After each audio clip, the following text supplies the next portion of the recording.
자, 여러분 안녕하십니까? 안녕하세요. 예, 장교호입니다. 두 번째 경영특강 시간입니다. 예전에 제가 경영특강 강의했을 때는 법인기업과 개인기업의 차이에 대해 가지고 조금 언급을 드렸었던 것 같아요. 이번 시간은 연말정산과 관련돼 가지고 경영특강을 진행하도록 하겠습니다. 지금 촬영을 하는 딱 이 시기가 연말정산 강의가 시작되는 딱 그런 시기입니다. 예, 저도 이제 강의 준비를 하고 있었는데 다음 달부터 이제 시작이 실질적으로 되는 것 같네요. 다음 달부터 이제 서울부터 시작해가지고 연말정산 실무 강의가 이루어집니다. 전국적으로 이루어집니다. 서두에 말씀드린 내용은 연말정산 강의를 제가 16시간 동안 합니다. 16시간. 근데 16시간도 그렇게 시간이 많다라고 느껴지지는 않아요. 왜냐하면 이제 연말정산이 소득세법의 거의 3분의 1을 차지하는 비중입니다. 제가 소득세법을 45시간에서 50시간 정도 강의를 합니다. 연말정산이 그게 이제 3분의 1인데 16시간이면 또 뭐 쉬는 시간도 드려야 되고 이러다 보면 할 얘기를 다 못하고 부족하다라는 느낌을 받을 때가 많아요. 그런데 여러분 지금 경영대학원에서 연말정산 특강 강의 제의를 주셨는데 90분으로 제의를 주셨어요. 그래서 90분 동안에 어떤 말씀을 여러분들한테 드려야 될지 고민을 조금 했습니다. 시간이 너무 짧다 보니까 고민을 좀 했어요. 고민을 좀 했는데 지금 들으시는 분들 중에는 개인 자영업을 하시는 분들도 계실 거고 직장에 몸담고 이제 근로소득이 있으신 분들도 계실 건데 교양 차원에서 교양 차원에서 들으신다라고 생각하시면 되실 것 같아요. 그래서 너무 깊이 있는 내용까지는 언급을 조금 삼가겠습니다.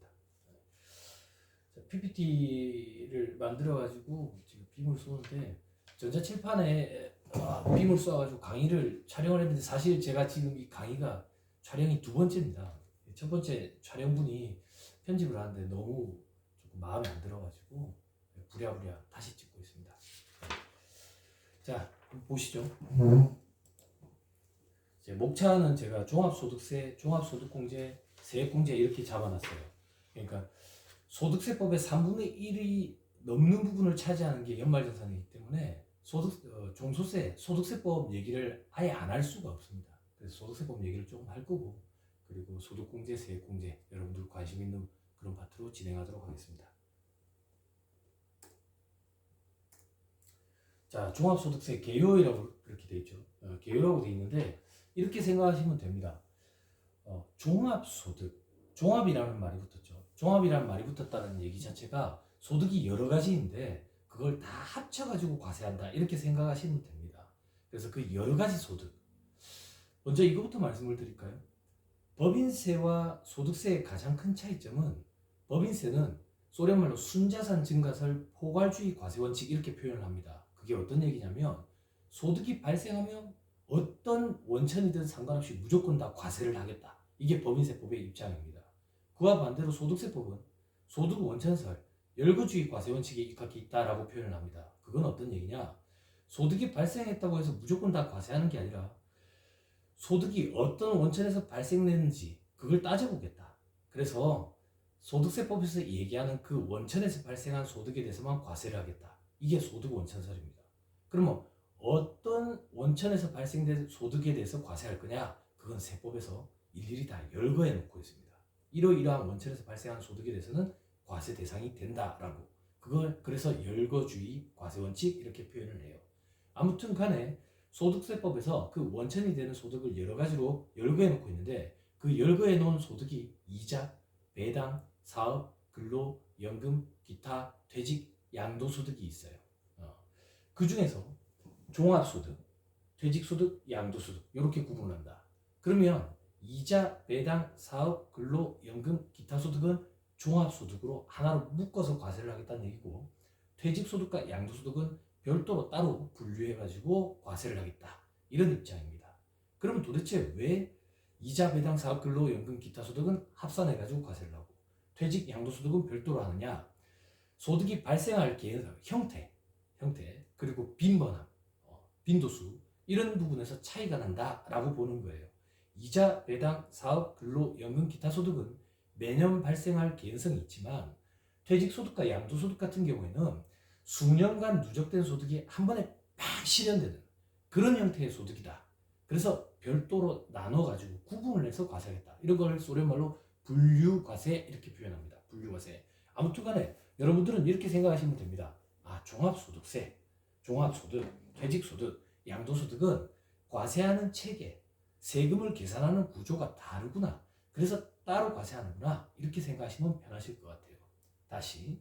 그래서 우리는 우리의 관심사는 종합소득입니다. 이 종합소득은 다음 연도 5월 31일까지 신고 납부를 하고 자영업자분들은 이미 익숙하실 거예요.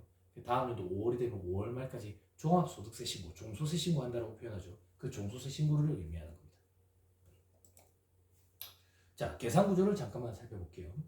종합소득, 여러 가지 소득이 있다더라. 이자, 배당, 사업, 근로, 연금, 기타 소득. 이렇게 여러 가지 소득을 합산해가지고 신고하는 게 종합소득세인데 우리가 오늘 강의에서 이루어질 연말정산은 어디에 초점을 두는 거냐? 초점이라기보다 어떤 얘기를 하는 거냐? 이 여러 가지 소득 중에 근로소득만 있다라고 보고 종합소득세를 한번 계산해 보는 거. 그걸 우리는 연말정산이라고 합니다. 다시 근로소득자들은 근로소득밖에 존재하지 않는다. 근로소득자들, 근로소득만 존재하는 그 사람들을 그 소득을 종합소득세 계산 구조에 집어넣어서 실질적으로 납부해야 될 세액이 얼마인지 정산 확정하는 절차, 이걸 연말정산이라고 얘기를 한다더라. 그죠? 그죠? 그리고 우리는 근로소득의 총수익금액에 대응되는 개념이 총급여액, 필요경비에 대응되는 개념이 근로소득공제. 자, 생소하신 분들도 계실 겁니다. 총수익금액과 필요경비는 도대체 뭘 얘기하는 거냐? 회계 공부 다 하셨죠? 그죠? 회계의 수익에 대응되는 개념이 소득세법의 총수익금액이다. 회계의 비용에 대응되는 개념이 소득세법상 필요경비다. 이렇게 생각하시면 편하실 거예요. 그러면 총수익금액에서 필요경비 차감한 나머지가 내 주머니에 남은 순소득금액이구나. 그런데 근로소득은 총수익금액을 별도의 용어를 정해놓고 우리는 그렇게 부릅니다. 그 용어가 총급여액. 그리고 근로소득의 필요경비는 우리가 필요경비를 입증할 필요가 없어요. 필요경비를 입증한다는 얘기는 어떤 얘기냐면 우리가 지출이 일어날 때마다 카드 증빙을 싹 다 모아가지고 이 증빙을 가지고 필요경비로 인정받는다. 이런 개념이 아닙니다. 사업소득자랑은 달라요. 근로소득자들은 근로소득공제라는 명목으로 법에 따라 정해진 산식이 있습니다. 그 산식에 따라서 산출된 금액을 일률적으로 차감해 줍니다. 그걸 우리는 근로소득공제라고 표현합니다. 다시, 근로소득은 총급여액에서 근로소득공제를 차감해서 근로소득 금액을 산출하게 됩니다. 이게 실질적으로 주머니에 남은 금액이다 라고 보는 거겠죠. 그렇죠? 그리고 참고삼아 세율도 한번 보고 가시죠. 세율도 개정이 있어서 8단계 초과 누진 세율이라고 표현하죠. 지금 소득세법 세율은 6, 15, 24, 35, 38, 40, 42, 45% 구간까지 있습니다. 45%까지. 그래서 총 8개의 구간이다. 그래서 8단계 초과 누진 세율이라고 표현하고 올해 개정사항은 뭐가 있냐면 자, 작년까지는 1200까지 6%였는데 올해 1400. 작년까지는 4800까지가 15%였는데 5000으로. 이렇게 저소득층들에게 조금 더 감세 효과를 주기 위해서 이렇게 세율 구간을 조정을 했다. 위의 구간은 그대로입니다. 변동이 없습니다. 다음. 자, 이제 근로소득에 대해서 조금 살펴보자. 근로소득. 자, 근로소득의 범위로 돼 있죠. 근로소득의 범위로 돼 있는데 여러분들 유인물을 칼로로 출력하실지 흑백으로 출력하실지 모르겠지만 화면으로 보시는 걸 조금 더 추천드립니다. 화면으로 보시는 걸 추천드리는 이유는 제가 일일이 다 열거는 해놓고 있지만 여러분들에게 필요한 내용은 조금 더 진하게 음영을 뒀어요. 네, 그런 거 위주로 보시면 됩니다. 여기서도 보시면 근로소득의 범위가 동그라미 1번부터 5번까지 여러 가지가 있다 돼 있는데 여러분들은 동그라미 1번 정도만 생각하시면 될 것 같아요. 동그라미 1번 근로를 제공함으로써 받는 봉급, 상여, 수당 등과 이와 유사한 성질의 급여 이렇게 돼 있는데 이렇게 생각하시면 됩니다. 그냥 내가 회사에 근로를 제공한 대가로 받는 반대급부로서 받는 건 전부 다 근로소득이다.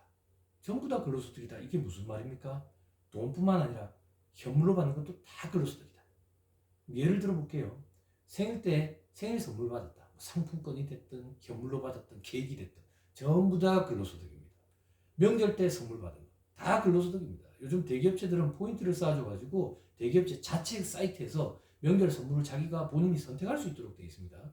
물론 제가 직장 생활할 때만 해도 팜플렛 같은 거 유인물을 주면서 이 중에서 뭘 선택할래? 명절 선물로. 그럼 뭐 전자레인지도 있고 도깨비 방망이도 있고 뭐 그랬던 기억이 나요. 뭐 이불 세트도 있고 그랬었는데 요즘에는 그렇게 사이트에서 적립된 포인트로 선택할 수 있도록 그렇게 돼 있어요. 그런 것도 전부 다 근로소득입니다.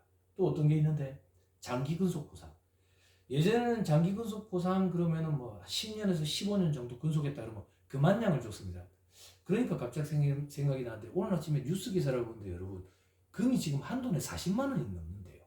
금이 한돈에 40만 원이 넘어가지고 한참 너무 옛날 얘기 들어서 그런데 뭐 제가 뭐 저보다 연배가 있으신 분들도 계시겠지만 제가 말하는 옛날은 금이 뭐 한돈에 한 4만 2천 원, 4만 3천 원 이럴 때 근데 금값이 뭐 20만 원을 넘었니 뭐 이래가지고 돌잔치 반지가 반돈짜리가 나온다 하더라 이런 얘기가 있었는데 지금은 반의 반돈짜리가 나온대요. 40만 원이 넘어 나오니까 돌잔치 때 돌반지 해주는 게 너무 부담스러운 거예요.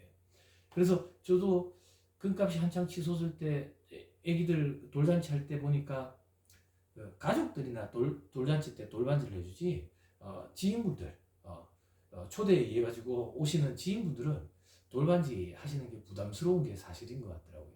그 정도로 금값이 많이 올랐죠. 아무튼 다시 돌아가서 금값이 그 정도로 치솟기 때문에 요즘 트렌드는 기업체에서 장기근속 보상으로 그만량 주는 이런 분위기는 이제 없어졌습니다. 요즘에는 부부 동반으로 해외여행을 보내줍니다. 해외여행을. 그것도 전부 다 근로소득입니다. 근로소득.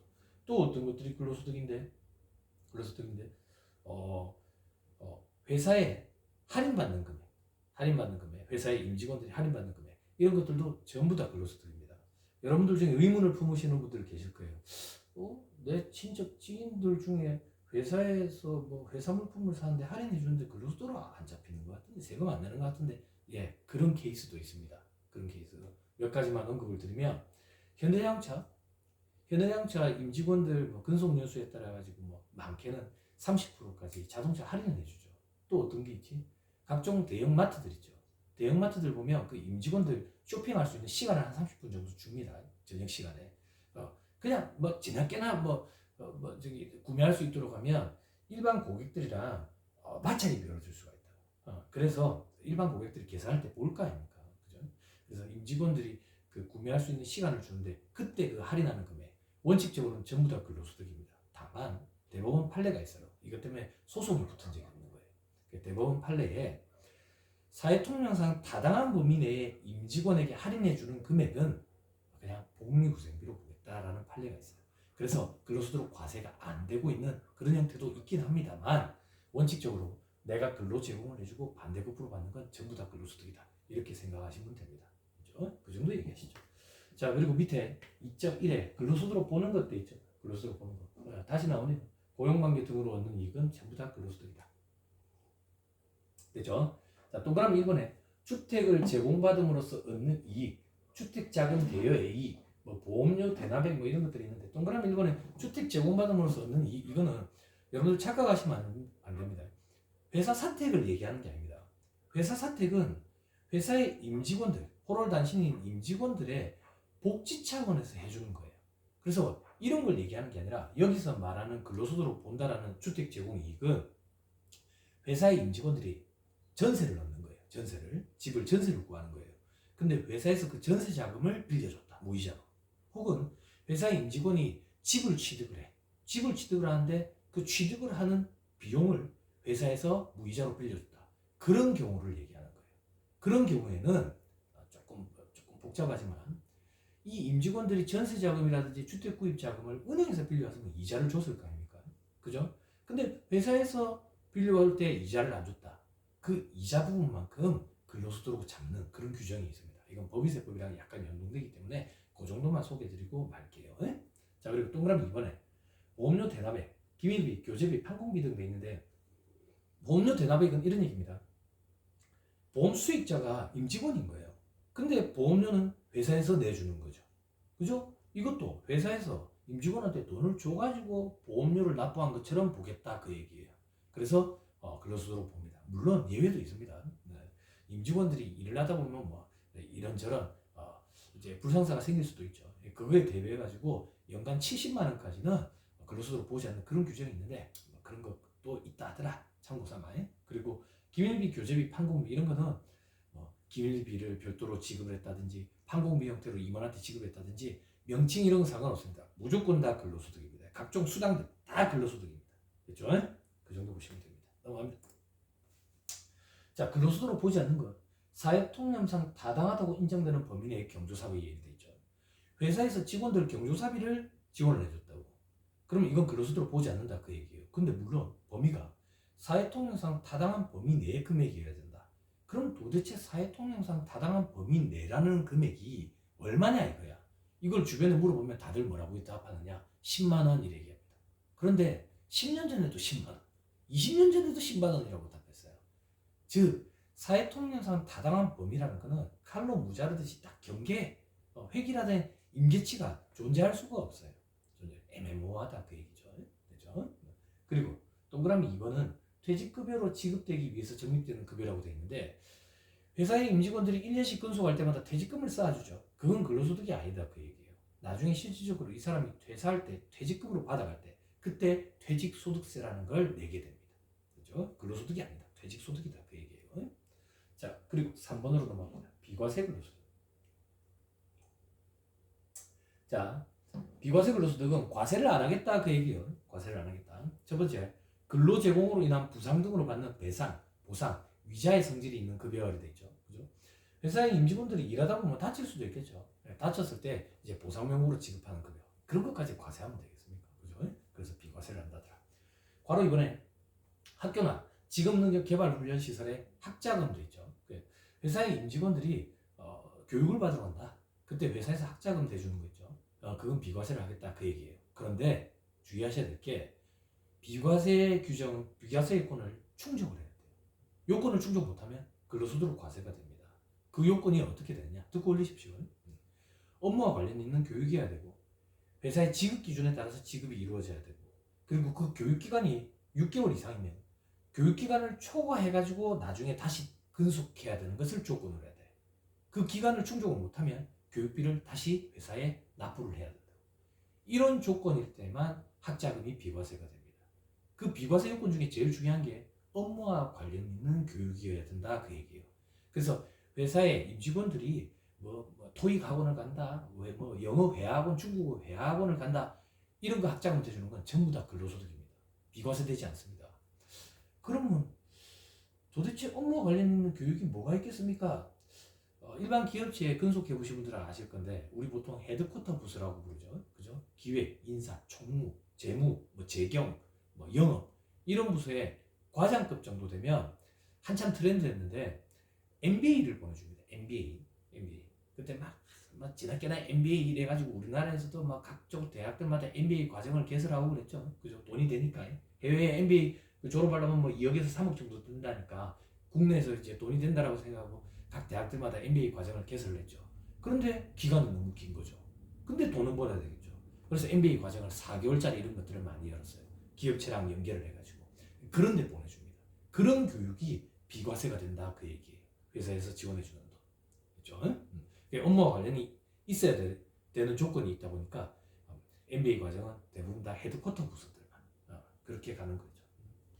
자, 그리고 괄호 3번에 실비변상적 성질의 급여 되어 있는데 동그라미 1번에 자기 차량 운전 보조금, 차량 유지비 이렇게 있죠. 그죠? 많이들 들어보셨을 거예요. 자, 용어 한 번만 정리해 드릴게요. 차량 유지비, 자가 운전 보조금, 자기 차량 운전 보조금. 용어가 이렇게 명칭이 변경됐을 뿐이지 동일한 거예요. 차량 유지비, 자가 운전 보조금, 자기 차량 운전 보조금. 이런 것들은 회사에서 지원해주는 금액 중에 월 20만 원까지는 비과세를 하겠다. 근데 이것도 요건을 갖춰야 됩니다. 어떤 요건을 갖춰야 되냐? 종업원 본인 소유의 차량을 업무 수행에 이용을 하고 실비 정산을 받는 대신에 회사의 지급 기준에 따라 받는 금액 중 월 20만 원 이내의 금액. 한번 다시 해드릴게요. 종업원 본인 소유의 차량을 업무 수행에 이용을 하고 실비 정산을 받는 대신에 지급 기준에 따라서 받는 금액 중 월 20만 원 이내의 금액. 됐죠? 그죠? 실비 정산을 안 받아야 되는 겁니다. 안 받아야 돼. 대부분 다 영업팀에 해당이 안 되겠습니까? 그죠? 그런데 올해 또 개정사항이 있죠. 어떤 게 개정사항이 있냐면 우리 리스나 장기 렌트는 여태까지 개인 자영업자들의 영역이었다고. 그런데 이제 렌트 시대가 도래했죠. 그래서 일반 기업체 직장인들도 리스나 장기 렌트를 해가지고 차를 끌고 다닌다고. 그래서 올해 개정사항이 종업원 본인 수요의 차량뿐만 아니라 종업원 본인 명의로 리스나 렌트한 차량도 이제 해당 사항이 됩니다. 그리고 조금만 더 말씀드리면 공동명의 차량은 안 되는데 배우자랑 부부 공동명의는 됩니다. 근데 배우자를 제외한 나머지 사람들과 공동명의는 안 됩니다. 그죠? 배우자랑 공동명의로 차를 끌고 다니는 경우는 거의 없습니다. 제가 만약에 벤츠 S클래스를 사는데 그 와이프를 데리고 가가지고 와이프가 나를 여기 왜 데리고 왔느냐? 벤츠 S클래스 살 건데 너랑 공동명의로 하려고 사왔다. 너를 불렀다. 그러면 와이프 별로 안 좋아합니다. 집을 공동명의로 해야지. 그죠? 그럼 실질적으로 배우자랑 공동명의로 차를 끌고 다니는 경우는 거의 없고요. 요즘 젊은 친구들이 우리나라 사람들이 이제 큰 차를 좋아하죠. 큰 차를 좋아하는데 큰 차를 못 끄는 이유는 차값이 비싸서 차는 은행이랑 같이 사는데 뭐 안 그래요. 그죠? 유지를 못 해내는 거죠. 그래서 젊은 친구들이 가스차를 타고 싶어. 큰 차를 타고 싶은데 유지비 때문에 가스차를 타고 싶어가지고 할아버지나 할머니랑 공동명의를 합니다. 할아버지나 할머니 몸이 아프신 분은 장애인 등급이 나오니까. 그래서 가스차를 끌고 다니고 그러는 거죠. 그런 경우에 공동명의가 있는데 그런 공동명의 차량은 인정이 안 됩니다. 비과세 요건을 충족을 못해요. 그죠? 너무 깊이 들어갔나요? 신문 강의 때 저는 이제 그런 강의들을 내용들을 많이 언급을 합니다. 그 정도 얘기하시죠. 그리고 나머지는 뭐 참고 삼아 보시고 동그라미 5번 정도 잠깐 보시면 벽지수당이라고 되어 있는데 이 벽지는 해외를 얘기하는 게 아니라 오지를 가는 거예요. 오지에 가가지고 근무를 할 때 수당 중에 일정 부분을 비과세를 해준다더라. 그리고 동그라미 7번 일직료, 숙직료 여비돼 있는데 여기 들으시는 분들 중에 교수님 뭐 요즘에 뭐 일찍 하는 회사가 어디 있습니까? 숙직이 어디 있습니까? 라고 생각하실지 모르겠는데 아직도 많이 있습니다. 아직도 많아요. 그런 것들도 비과세를 한다더라. 어떤 형태로 많이 이루어지냐면 여러분 요즘 일반 기업체들은 경비업체에 의뢰를 하죠. 경비업체에 의뢰를 해가지고 세콤이나 캡스에 의뢰를 하는데 만약에 우리가 출근 시간이 8시다. 출근 시간이 8시면 회사의 직원들 중에 부지런 떠는 직원들은 한 7시 출근하는 직원들도 있을 거고 밤샘 작업하고 목욕탕만 갔다 오는 직원들은 뭐 6시에 다시 들어올 수도 있고 그럴 거예요. 그래서 경비 해제를 8시가 출근 시간이라고 해가지고 세콤이나 캡스에서 경비 해제를 8시에 딱 할 수는 없습니다. 미리 해야 되겠죠. 뭐 예를 들어서 경비 해제를 새벽 6시 정도에 한다. 그럼 새벽 6시부터 8시까지는 경비가 안 되는 거죠. 그죠? 보완이 안 되는 거죠. 그 시간을 회사의 임직원들이 돌아가면서 순번을 정해가지고 나와서 근무를 합니다. 그런 것들. 그거에 대한 반대급부를 주는 거. 그런 게 일찍 숙직으로 아직도 남아있다더라. 그죠? 그 정도 얘기하시고 뭐 작업복, 피복 이거는 회사 작업복 이런 것까지 뭐 과세를 하면 되겠습니까? 당연히 비과세. 그리고 천재지변 그 밖에 재해로 받는 급여는 뭐 예를 들어서 포항에 있는 회사인데 그 포항의 직원들 중에 포항에 그때 지진이 크게 났을 때 피해를 입어가지고 회사에서 뭐 별도의 재해 수당 형태로 어떻게든 수당을 지급을 했다. 그런 거에 대해서는 비과세를 하겠다. 그죠? 다음. 자, 비과세 근로소득 조금만 더 보면 괄호 4번에 국외 등 근로급여 중 월 100만 원 이내의 금액 돼 있죠. 그죠? 해외에 나가서 일할 때 100만 원 이내의 금액은 비과세를 한다. 근데 괄호 안에 국외 북한 지역이라고 돼 있죠. 북한도 국외로 보는 겁니다. 개성공단 얘기하는 겁니다. 그죠? 요즘에 언론에서 많이들 얘기하죠. 지금 현 정권의 대통령께서 그 해외를 댕기면서 순방을 하면서 제2의 중동붐이 있다 그러죠. 그죠? 저보다 연배가 있으신 분들 계시겠지만 제 기억에 저희 부모님 세대 때 사우디 붐이 막 일었었죠. 그래서 뭐 사우디에 파견 갔다 오면 좀 목돈을 쥐고 온다 뭐 이런 얘기가 있었는데 최근에 다시 사우디 붐이 있는 것 같아요. 그죠? 그래서 만약에 예를 들어서 내가 사우디로 발령이 나가지고 일을 하러 갔다. 그럼 내가 월급이 만약에 500이면 그 중에 100만 원은 비과세 된다 그 얘기예요. 괄호 안에 300만 원은 어떤 거냐면 내가 해외에 나가가지고 일을 하는데 좀 몸이 힘든 일이야. 몸이 힘든 일이라는 얘기는 건설 쪽 그리고 선박, 원양어선 이런 거 그런 것들은 300만 원까지 비과세를 좀 해줍니다. 그렇죠? 자 그리고 괄호 5번에 국민건강보험, 고용보험, 노인장기요양보험주 중 법에 따라 사용자가 부담하는 부담금이 있는데 이거는 우리 4대 보험이라고 얘기하죠. 국민연금, 건강보험, 고용보험, 산재보험 이걸 회사의 사업주랑 직원이랑 반반 부담합니다. 물론 고용보험은 뭐 직무 능력 개발이라든지 실업급여 이거에 대해 가지고 반반 부담하는 것도 있고 회사에서 다 부담하는 것도 있고 산재보험 같은 경우는 또 회사에서 다 부담하는데 그냥 전체적으로 그냥 틀만 보기 위해서 반반 부담한다고 가정할게요. 뭐 반반 부담을 했을 때 회사에서 대주는 그 반 실질적으로 그 혜택은 직원이 보게 되거든요. 이것도 근로소득 아니냐 이거야. 근로소득이 맞습니다. 다만 비과세를 하겠다. 혹시 여기서 들으시는 분들 중에 기존에 세법 공부를 기존에 조금 하신 분들이 계실지도 몰라요. 그런 분들 중에는 교수님 근로소득이 아닌 거 아닙니까? 비과세가 아니라 그렇게 생각하실 분들 계시는데 개정이 일어났어요. 과거에는 근로소득으로 보지 않았었는데 지금은 근로소득으로 보되 비과세 규정에다가 갖다 놔놨어요. 그럼 결론적으로 세금에 미치는 영향은 동일하지만 우리가 원천세 신고라는 걸 할 때는 조금 틀어지게 됩니다. 달라지게 됩니다. 네. 큰 그 개정입니다. 아무튼 지금 현 상황입니다. 제가 어제 또 고시생들 상대로 지금 소득세법 강의를 하다 왔거든요. 이게 제일 최신 세법 기준이다라고 생각을 하시면 될 거예요. 자, 그리고 괄호 7번 식사 또는 월 20만 원 이내의 식대 비과세 들어보셨죠? 10만 원에서 20만 원으로 개정이 일어났습니다. 10만 원이 도대체 왜 말이냐? 요즘 뭐 된장찌개도 부산도 지금 된장찌개 10,000원 이상입니다. 10,000원 이상. 뭐 서울만 그런 게 아닙니다. 인플레이션 너무 심해가지고 코로나 이후로 전 세계적으로 그렇겠지만 우리나라도 지금 뭐 금리를 가지고 꾹꾹 누르고는 있지만 뭐 자영업자들 너무 힘들으니까 금리를 더 올릴 수도 없고 인플레이션 이거 누르려면 금리 올리는 것밖에 답이 없을 것 같은데 아무튼 간에 지금 그런 상황인데 식대를 비과세 규정을 20만 원까지 올려놨어요.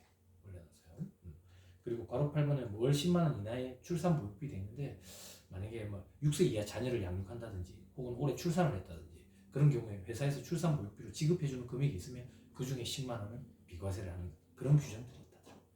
자, 그 정도 보시죠. 그리고 4번에 근로소득 금액 아까 서두에 보신 것처럼 총 급여액에서 근로소득공제를 차감한 게 근로소득 금액이다. 자, 총 급여액은 비과세 소득을 제외한 나머지를 얘기한다. 참고삼아 밑에 일용 근로자의 근로소득은 분리과세함으로 종합소득 금액에 합산하지 않는다라고 되어 있는데 일용 근로자는 이런 계산구조에 집어넣지 않는다 그 얘기예요. 그냥 원천 징수만 하고 그걸로 과세 문제가 종결이 된다. 그런 걸 소래말로 분리과세 이렇게 표현합니다. 아무튼 일용 근로자들은 논외다. 그럼 도대체 일용 근로자가 누구를 얘기하는 겁니까? 일용 근로자의 범위가 세법에서 말하는 일용 근로자의 범위와 근로기준법에서 말하는 일용 근로자의 범위가 조금 다릅니다. 조금 다른데 세법만 언급을 드릴게요. 세법에서 말하는 일용직들은 동일한 고용주에게 3개월 이내에 근속하고 있는 자를 일용직이라고 얘기합니다. 그래서 여기 자영업 하시는 분들 계실 건데 그 사업체에 만약에 알바생들이 있다. 알바생들이 4개월 이상 일하고 있다. 그럼 전부 다 정규직입니다. 계속근로자입니다. 계속근로자. 그렇게 생각을 하셔야 됩니다. 그럼 여기서 아마 그런 생각을 하시는 분들 계실 거예요. 그럼 알바생들이 다 그렇게 길게 일하지. 그러면 실질적으로 뭐 일용 근로자라는 사람은 없는 거 아닙니까? 단적으로 예를 들면 이렇게 한번 말씀드려볼게요. 우리가 갈비집 장사를 한다. 갈비집 장사를 하는데 이게 웬걸 오늘 뭐 한전에 직원들이 단체 회식을 하는데 한 100명이 들어온다더라. 100명이 들어온다더라. 불판 닦을 사람이 없어. 불판 닦을 사람이.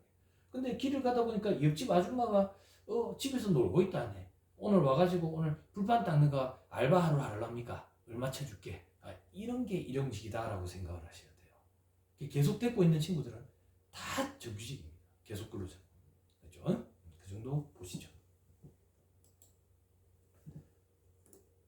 자, 그리고 근로소득 공제에 대해서 한번 살펴보시죠.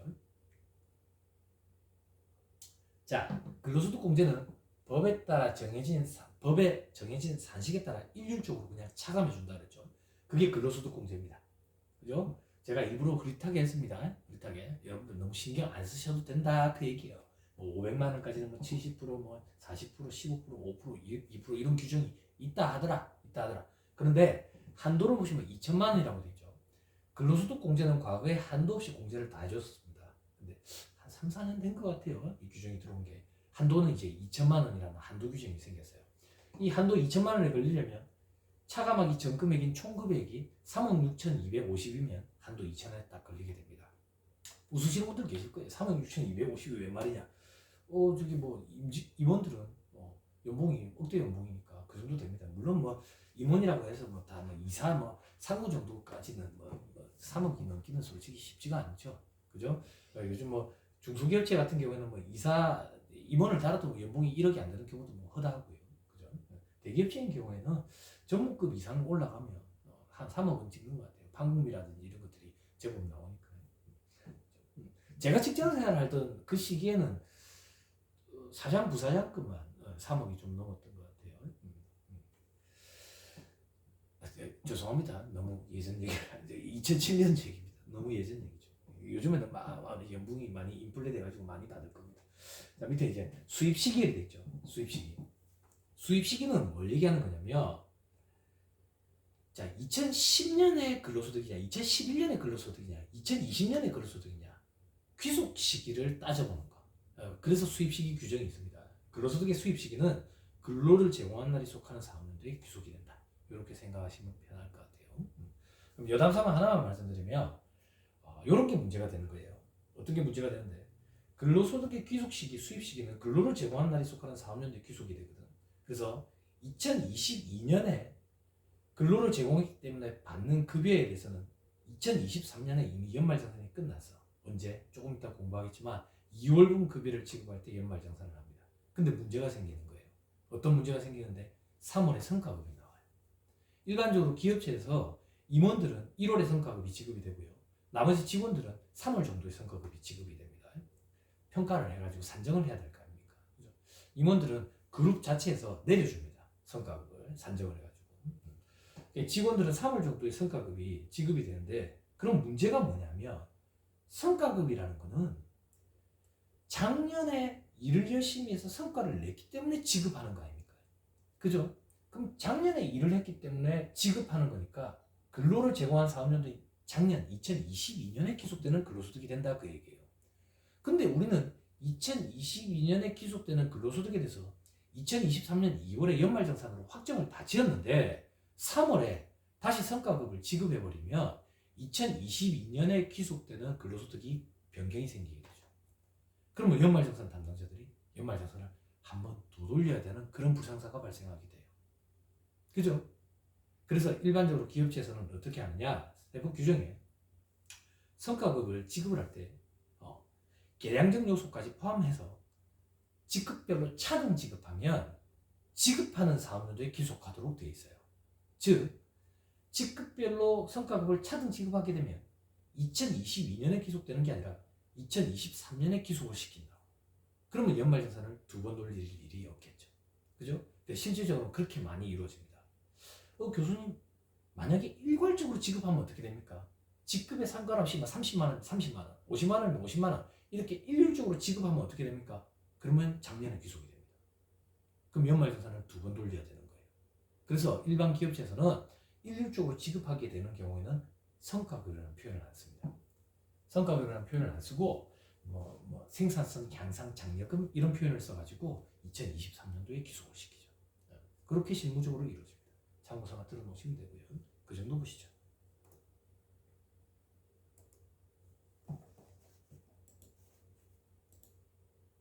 자, 다음 근로소득 간이세액표라는 걸 제가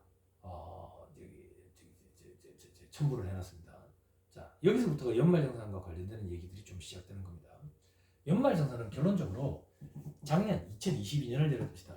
2022년 한 해 동안 벌어들인 근로소득에 대해서 실질적으로 이 사람이 납부해야 되는 세금이 얼마인지 확정하는 절차. 이게 연말정산이다. 이렇게 생각하시면 됩니다. 됐죠? 그러면 이 연말정산이라는 자금은 왜 이루어지는 거냐? 자, 왜 이루어지는 거냐? 이 얘기입니다. 회사에서 매달 지급을 한다고 월급을 매달 월급을 지급을 할 때 세금을 떼고 지급을 하죠. 세금을 떼고. 그런데 한번 생각해 보세요. 내가 내야 될 세금은 1년 동안 벌어들인 근로소득을 다 정산 합쳐가지고 내가 부양가족이 몇 명 있어서 공제를 얼마나 받고 교육비를 얼마 지출했고 의료비 얼마 지출했고 보험료 얼마 지출했고 이런 것들이 다 확정이 돼서 세팅이 돼야지 내가 실질적으로 내야 될 세금이 얼마인지가 확정이 될 거라고. 그런데 1월이라고 가정할게요. 1월에 회사에서 월급을 받는데 세금을 미리 떼놨대. 내가 앞으로 1년 동안 소득이 얼마 될 건지 어떻게 알아가지고 세금을 떼놓느냐 이거예요. 그죠? 그래서 대충 간이로 떼놓습니다. 그 대충 간이로 떼놓는다는 얘기는 무슨 말인데, 국세청에 수십 년간 누적된 데이터가 있습니다. 그 누적된 데이터에서 월급이 200만 원 정도 되는 사람, 그리고 부양가족이 뭐 한 2명 정도 되는 사람은 1년 동안 세금이 한 24만 원 되더라. 그러면 12로 나눠가지고 한 달에 2만 원씩 미리 떼놔놓자. 그 2만 원, 그 세금을 대충 간이로 떼놓는 겁니다. 그렇게 소득 구간이 어떻게 되느냐, 부양가족이 몇 명이 되느냐에 따라 가지고 미리 떼놓을 세금을 세팅해 놔놓은 표, 그 표를 우리는 간이세표라고 표현해요. 그래서 국세청 사이트에 들어가서 간이세표라고 검색을 하면 소득 구간별로 부양가족이 몇 명인지에 따라 가지고 세금을 미리 얼마 떼놓는지 간이세표라는 게 있습니다. 그런데 제가 지금 첨부해 놓은 화면은 뭐냐면 국세청 홈택스에 들어가서 검색한 자료입니다. 국세청 홈택스에 들어가면 과거에는 표가 떴는데 요즘에는 편의상 표가 안 뜨고 여기에 월급 얼마인지를 기재를 합니다. 그리고 부양가족이 몇 명인지를 선택을 해요. 선택을 하면 간이세표에서 지가 알아서 찾아가지고 얼마를 세금을 떼야 된다라고 바로 명시를 해줍니다. 명시를. 그리고 위에 잠깐만 보시면 연말정산은 이렇게 이루어지거든요. 그래서 제가 매달 2만 원씩 해서 1년 동안 24만 원을 떼놨다고 가정을 할게요. 그런데 1년 동안 벌어들인 소득 싹 다 직계하고 부양가족 공제, 그리고 각종 세액공제, 세액감면, 소득공제를 다 적용했더니 실질적으로 확정된 세금이 20만 원이더라. 근데 나는 미리 24만 원을 내놨죠. 그러면 4만 원을 돌려받는 거예요, 환급을. 그런데 확정된 세금이 30만 원이더라. 그럼 나는 미리 24만 원을 내놨죠. 6만 원을 추가적으로 납부하게 되는 거예요. 납부하게. 됐죠? 그럼 위에 있는 점수는 도대체 뭘 얘기하는 거냐? 제가 만약에 직장 생활을 시작한 지 사회 초년생이에요. 집은 부산에 있는데 홀월 단신으로 서울에 올라가지고 혼자 기숙사 생활하면서 돈벌이를 한다고. 그러면 실질적으로 각종 소득공제라든지 세액공제 받을 혜택이 극히 미미하기 때문에 연말정산할 때 추가로 납부하는 금액이 더 많습니다. 그래서 막 언론에 보면 2월분 급여는 정산을 하고 나면 남는 게 없다더라. 2월에는 남는 게 없다더라. 그런 얘기들을 하죠. 그래서 그런 생각을 하는 거예요. 어떤 생각? 미리 세금 떼놔놓을 때 좀 많이 떼놔놓으면 안 될까? 2월에 갑자기 확 이렇게 한목에 떼가니까 2월에 생활이 안 되네. 그래서 내가 미리 조금 더 떼놓을 수 있도록 그렇게 선택을 할 수 있도록 해놨습니다. 2만 원이 아니라 2만 원을 100%로 따질 때 120%까지. 다른 예를 들게요. 어떤 예? 나 이제 결혼해가지고 애들도 있고 와이프도 집에서 육아 전담하고 있고 전업주부고 내가 노부모도 봉양을 해야 되고 병원비도 많이 들고 막 각종 교육비 보험료도 많이 들고 그래서 실질적으로 나는 각종 공제 혜택을 받아서 2월 되면 한 달치 급여 정도가 더 들어오더라. 환급을 그 정도로 많이 받더라. 한 달치 급여가 더 들어오더라. 그러면서 그 생각을 하는 거예요.